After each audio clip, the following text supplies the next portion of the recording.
হ্যাঁ ভালো করে বাজি করো।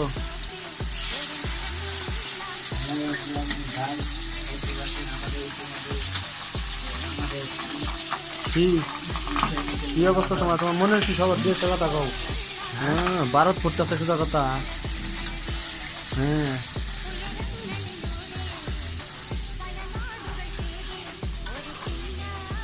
হ্যালো গাইস, ইতিমধ্যে দেখছেন আমি আদা চেষ্টাছি। আমাদের আগ্রহ হচ্ছে আমি বিদেশ যাব, বিদেশ গিয়ে ভিক্ষা করব। তাই আমি আদা সেচছি, আগে সব কিছু আমি শিখে নিচ্ছি। এই যে উস্তাদ, আমার উস্তাদ সব শিখিয়ে দিতেছে যাতে ভিক্ষা করতে যাতে না অসুবিধা না হয়। এই জন্য আমাকে বিদেশ গিয়ে আমার একদিন এলো, এটা আমার স্বপ্ন। সবাই আমার জন্য দোয়া করবেন। সবাই ভালো থাকবেন, সুস্থ থাকবেন, আমার জন্য দোয়া তো করবেন। দর্শক আল্লাহ যারা হাফেজ। আছেন, ও কি আসলে ভিক্ষা পাওয়ার যোগ্য কিনা, ও কি আসলে ওর ভিক্ষা কেউ দিবে কিনা, তাহলে আপনারা জানায়েন।